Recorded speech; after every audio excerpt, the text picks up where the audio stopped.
యేసుక్రీస్తు నామంలో పరిశుద్ధాత్మ ఆశీర్వాదమును ప్రతిరోజు చూస్తూ ఉన్న ప్రతి బిడ్డలకును నా హృదయపూర్వకమైన వందనాలు తెలియచేస్తూ ఉన్నాను. మీరు ప్రతిరోజు కూడా ఉదయాన్నే లేచి ప్రార్థించుట, వాక్యాన్ని ధ్యానించుట, పరిశుద్ధాత్మ ఆశీర్వాదాన్ని పొందుకుంటూ ఉన్నారని నేను నమ్ముచున్నాను. మీరే కాదు, అనేకులకు కూడా మీరు సువార్తను ప్రకటించేవారిగా ఉండాలి. మొదటిగా మన జీవితంలో ప్రార్థన, వాక్యము, దేవుని ఆశీర్వాదము, ఈ మూడు ఉన్నప్పుడు ప్రతి విషయంలో విజయాన్ని పొందుకుంటాం.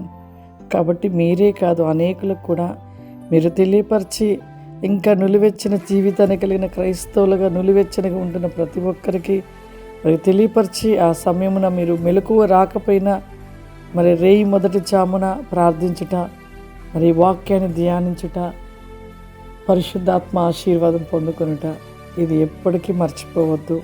అలా ఎవరైతే క్రమం తప్పకుండా దేవుళ్ళ ముందుకు సాగుతూ ఉంటారో వారి జీవితంలో ఎన్నో మేలులు, ఎన్నో ఆశీర్వాదాలు పొందుకుంటూ ఉంటారు.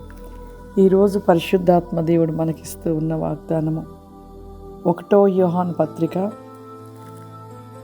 3వ అధ్యాయము 14వ వచనము, మనము సహోదరులను ప్రేమించుచున్నాము గనక మరణంలో నుండి జీవంలోనికి దాటి ఉన్నామని వెరుగుదుము. ప్రేమ లేని వాడు మరణమందు నిలిచి ఉన్నాడు. ఈ ప్రేమే ప్రభు మనకిచ్చారు.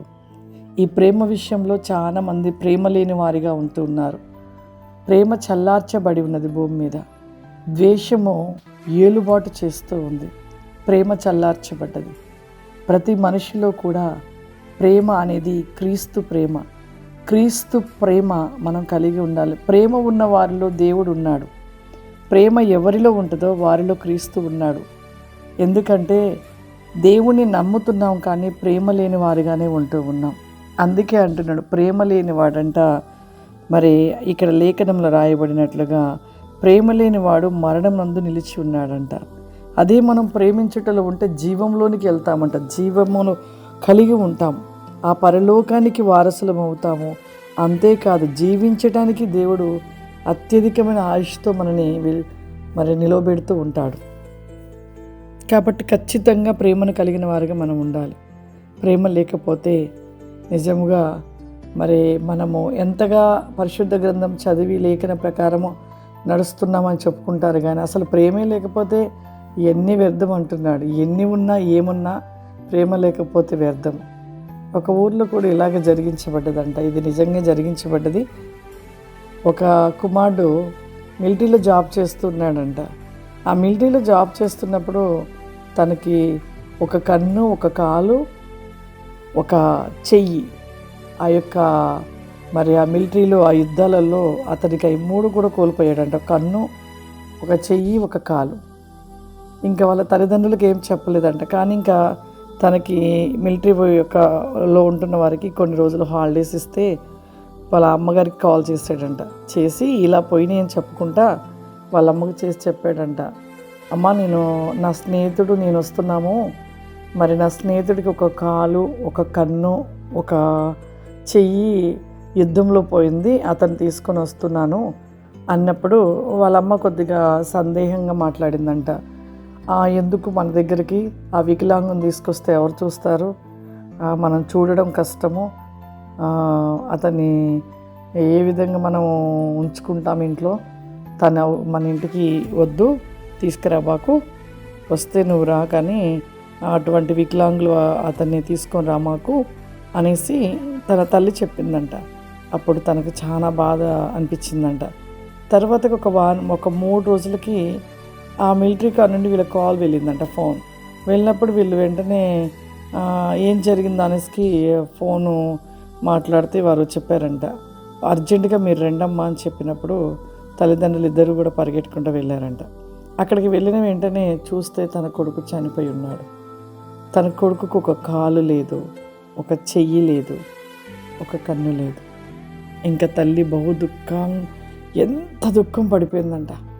అయ్యో, నా నోటి నుంచి జాగ్రత్తగా ప్రేమతో మాట్లాడినా బాగుండేది, ఆ కాలు, ఆ కన్ను, ఆ చెయ్యి లేని నా కొడుకేనా, కానీ నా కొడుకు మాట్లాడినప్పుడు నిన్ను ప్రేమగా మాట్లాడి నా కొడుకుని తీసుకొని రమ్మని చెప్పినా బాగుండేది. నేను అసహించుకునేటట్లు మాట్లాడాను. దాన్ని బట్టి ఈరోజు నా కొడుకు నాకు లేకుండా అయిపోయాడని ఆ తల్లి చాలా భయంకరంగా ఏడ్చిందంట. ఈ సంఘటన జరిగిన ఒక సిస్టర్ గారు నాకు చెప్పింది, వాళ్ళ కొడుకుని, తన కొడుకు ఇలా కోల్పోయానమ్మా, నేను ప్రేమ లేక ఇలా మాట్లాడడం వల్ల నేను ఇలా కోల్పోయానని చెప్పింది. చూడండి, మన జీవితంలో ప్రేమమైన మాటలు ఎంత కఠిన వ్యక్తినైనా మార్చేస్తాయి. ప్రేమగా మాట్లాడుట నిజంగా ఎంత బలహీనంగా ఉన్న వాళ్ళు కూడా బలపరచబడతారు. కాబట్టి ప్రేమ అనేది మనకు కావాలి. ప్రేమను కలిగిన వారిగా నిలిచి ఉండండి. ఖచ్చితంగా దేవుడు మీలో ఉండి మీ పట్ల దేవుడు అనేకమైన విషయాలలో అద్భుతాలు జరిగిస్తాడు. అందరం కళ్ళు మూసుకున్నట్టు ప్రార్థన చేసుకుందాము. సర్వశక్తివంతుడా, దయగల తండ్రి, నీకు వందనాలు చెల్లిస్తున్నాను ప్రభువా. పరిశుద్ధాత్మ తండ్రి, దేవా, ఈ యొక్క పరిశుద్ధాత్మ ఆశీర్వాదం అనబడిన ఈ ప్రోగ్రాం చూస్తున్న ప్రతి బిడ్డను మీరు దీవించండి, ఆశీర్వదించండి నాయన. ప్రేమ కలిగి ఉండట నేర్చుకోమని సెలవిస్తున్నావయ్యా. ప్రేమ ప్రతివేకమని సెలవిస్తున్నావు ప్రభువా. I can miss go black hand అరెస్టెల్ బి గో బ్రికారిమా. పరిశుద్ధాత్ముడ, ప్రతి బిడ్డను ప్రభా, చూస్తున్న ప్రతి బిడ్డను ప్రభా మీ ఆత్మచేత నింపండి నాయన. మీరు ఆశీర్వదించండి ప్రభా, మీరు దీవించమని యేసుక్రీస్తు నామమున నడుచున్నాను తండ్రి, ఆమేన్. God bless you. మీ అందరికి మరొకసారి వందనాలు తెలియజేస్తున్నాను.